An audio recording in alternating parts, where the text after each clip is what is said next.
Olá a todos, eu sou Gabriel Guedes Cardoso, membro da Liga Acadêmica de Cirurgia Oncológica da Universidade Federal do Ceará, e sob a orientação do professor Dr. Marcelo Leite Vieira Costa, eu vou dar uma breve aula de revisão para você sobre o tema câncer de próstata. Nessa apresentação, eu irei abordar a anatomia, a epidemiologia, os fatores de risco, o diagnóstico, o estadiamento, o quadro clínico e o tratamento do câncer de próstata. Observe nessa imagem que a próstata está logo abaixo da bexiga, e ela envolve a uretra e os ductos ejaculatórios. Note que a zona de transição está em íntimo contato com a uretra, sendo a região onde normalmente é acometida pela hiperplasia prostática benigna. Isso justifica a presença de sintomas ser mais frequentes nessa condição do que no câncer, onde, nesse caso, na maioria das vezes, ele se origina na zona periférica, de modo que os sintomas são menos comuns ou são mesmo tardios. O câncer de próstata é a neoplasia de órgão sólido mais comum entre os homens e a segunda em termos de mortalidade, matando menos apenas que o câncer de pulmão. O tipo histológico mais comum é o adenocarcinoma de próstata, e espera-se que em 2020 haja mais de 65 mil casos no Brasil. No Ceará espera-se 3.330 e em Fortaleza 980 casos novos. Bom, o principal fator de risco do câncer de próstata é a idade. Ele, mais do que qualquer outro tipo de câncer, ele é considerado um câncer da terceira idade, uma vez que há aumento significativo em pessoas com mais de 50 anos. Os fatores genéticos e hereditários também interferem no risco de desenvolvimento do câncer de próstata, especialmente quando existe parente de primeiro grau cometidos por essa neoplasia. Outros fatores de risco importantes são a etnia negra e a dieta e hábitos de vida inadequado, destacando o hábito de fumar, e também tem as condições que promovem infecção ou inflamação crônica da próstata. O rastreamento de rotina não é recomendado pelo Ministério da Saúde. Já a Sociedade Brasileira de Urologia recomenda um rastreamento individualizado, pesando-se os riscos-benefícios, e esse rastreamento normalmente é realizado com toque retal, dosagem de PSA e outros exames se forem necessários. É recomendado que esse rastreamento seja realizado em homens com mais de 50 anos ou com mais de 45 anos se houver algum fator de risco, como por exemplo história familiar, etnia negra. Já o paciente que tem mais de 75 anos, ele pode ser submetido ao rastreamento se sua expectativa de vida for superior a 10 anos. Bom, uma coisa que é importante destacar é que o PSA, ele, apesar de ser majoritariamente produzido pela próstata, ele não é específico para o câncer. Ele pode estar aumentado em várias outras condições, como por exemplo HPV, traumas, prostatites, entre outras condições. Os valores de referência do PSA variam com a idade, pois com o aumento da próstata decorrente da idade, ocorre um aumento da produção desse antígeno, e se esse tecido estiver saudável, ele produz a forma livre, que é diferente da forma encontrada no câncer, que normalmente está ligada a proteínas. Certos valores refinados do PSA, como a fração livre, a densidade de PSA e a velocidade de aumento anual do PSA, eles são mais confiáveis do que apenas o PSA total. E, por exemplo, se a fração livre tiver menor do que 25%, a densidade maior do que 0,15, a velocidade maior que 0,75, isso é sugestivo de malignidade. Aí você soma esses valores alterados, mais um toque retal alterado, geralmente quando a próstata está aumentada, ou quando há um nódulo pétreo, aí recomenda-se a realização de biópsia, nesse caso. Aí o paciente realiza a biópsia, e com o histopatológico dessa biópsia, a gente pode usar o score de Gleason.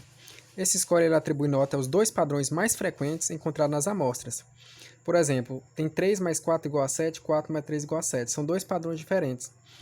O segundo padrão ele é mais grave, porque o mais frequente no caso é o 4, enquanto que no primeiro o padrão mais frequente é o 3, apesar de os dois somarem 7. Então, após definir esse score e unindo-se os resultados de PSA, toque retal e outros exames complementares, como ressonância, tomografia, cintilografia óssea, a gente pode definir o estadiamento clínico, que é diferente do estadiamento patológico, sendo que o estadiamento patológico é definido após a cirurgia com o anátomo patológico da peça cirúrgica. Para o estadiamento clínico, podemos usar o TNM, que já está em sua 8ª edição, ou o PIRADS, que é semelhante ao usado para os cânceres de mama. É um análogo. Esse estadiamento é muito importante, porque ele diz respeito ao prognóstico e nos orienta sobre qual o melhor tratamento pode ser realizado para determinado paciente. O quadro clínico ele vai depender do estágio do tumor. Se o tumor for localizado, normalmente o paciente é assintomático. A evolução é silenciosa, pois, como eu já falei para vocês, esses tumores normalmente se localizam na região periférica. E isso dificulta com que haja sintomas iniciais. O paciente vai desenvolver mais tardiamente. Já se o tumor for localmente avançado, pode haver sintomas obstrutivos e irritativos urinários, assim como, por exemplo, pode haver hematúria, se houver invasão e ulceração. Já se o tumor for avançado, ele pode levar a sintomas locais, assim como ocorre no localmente avançado, e sintomas sistêmicos, ou sintomas decorrentes de metástases, que ocorre predominantemente para os tecidos ósseos e os tecidos linfáticos. Quando ocorre para os ossos, pode haver dor óssea, fraturas ósseas patológicas. No caso, quando há metástase para o sistema linfático, pode haver, por exemplo, edema de membros inferiores pela obstrução linfática e também pode ocorrer outros sintomas. Quanto ao tratamento, é importante lembrar que sempre é importante estadiar, isso para orientar o melhor tratamento para o paciente, e esse tratamento deve ser individualizado, levando sempre em conta as características do tumor e as características do paciente. E esse paciente ele deve ser ativo nesse processo. A tendência é que em pacientes previamente ígidos, o tratamento seja mais agressivo com o objetivo curativo da doença. Preconiza-se em tumores localizados o tratamento seja realizado com cirurgia, normalmente realizada a prostatectomia radical, ou radioterapia naqueles pacientes que são mais idosos ou que apresentam maior risco quanto à realização da cirurgia, podendo-se em alguns casos realizar observação com exames e acompanhamento periódico, no caso de tumores pouco agressivos ou em pacientes de alto risco, intervindo apenas quando a doença progredir ou quando surgem os sintomas. Em tumores localmente avançados, preconiza a realização de cirurgia ou radioterapia associadas à hormonoterapia. Essa hormonoterapia consiste no uso de hormônios antiandrogênicos para bloqueio da ação desses hormônios, ou em casos mais extremos pode-se usar a orquiectomia, mas isso gera diversos efeitos negativos no paciente. No caso de tumores avançados, as terapias que podem ser realizadas são hormonoterapia, quimioterapia, no caso de tumores hormônio resistentes, e as terapias paliativas.